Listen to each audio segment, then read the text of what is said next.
dive in. Jackie? Hi, I'm Jaclyn Saorsail, and I'm working on Regenerative Dynamics, and I'll explain what that is in a minute. First, I'll tell you a little bit about myself.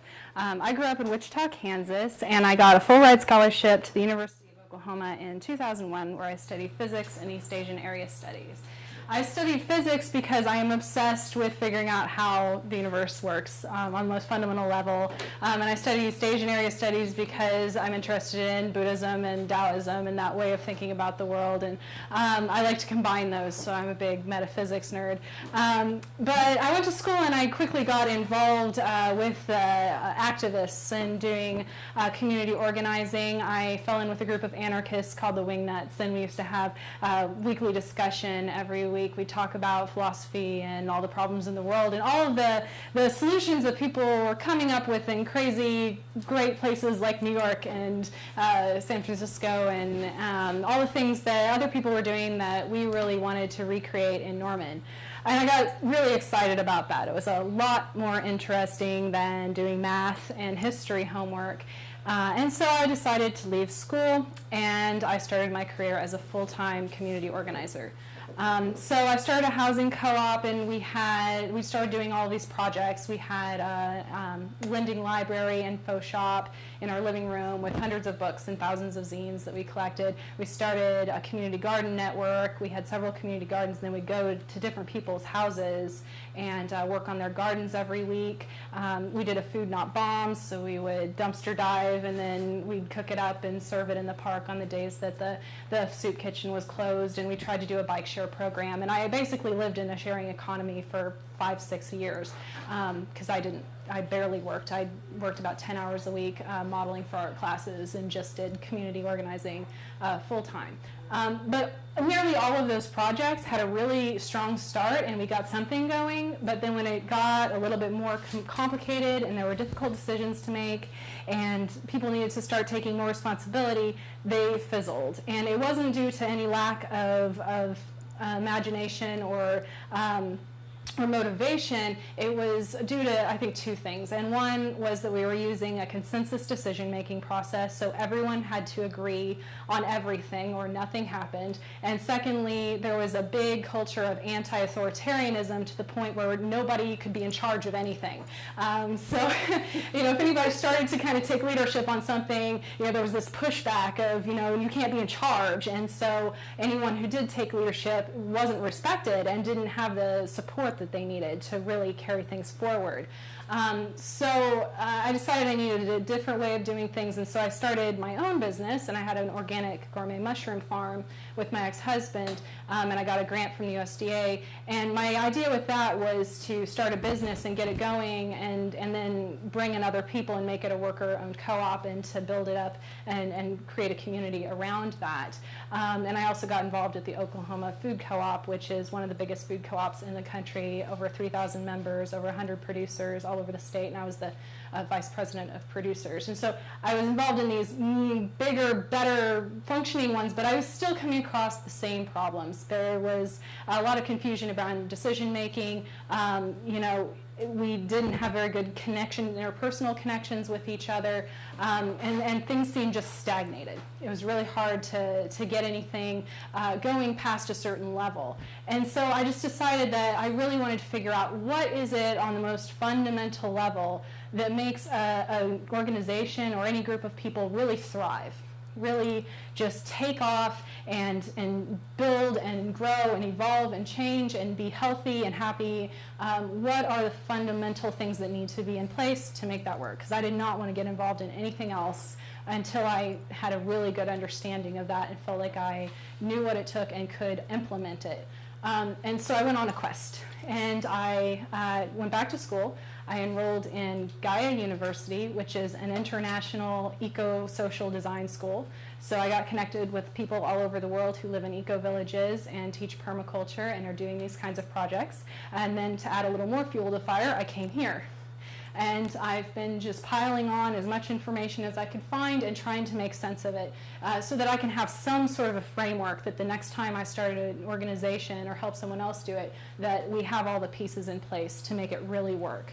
And so my project, I've been going through an iterative design process, so the intention has stayed the same, but what it looks like, how it's structured, what I'm calling it, has been continuously changing and evolving.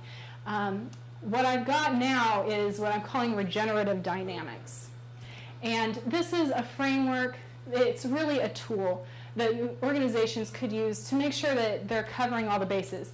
Because, well, let me first describe what I mean by regenerative dynamics. Regenerative is kind of the new buzzword for sustainability. It's more than just sustainability, it's thriving.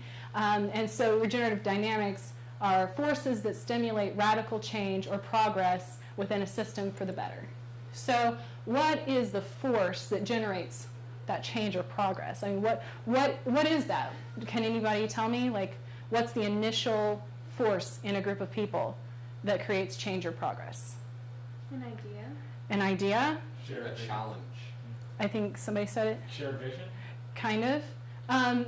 Intention is what I would say. Something like that. It says, when you have an intention, especially a shared intention, then you put attention to it, you put energy into it, you put somebody on top of it, and it gets done.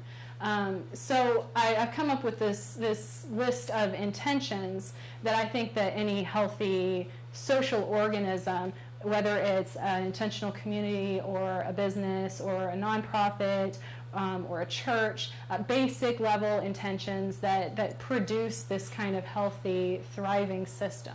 And so I've separated those into several different categories.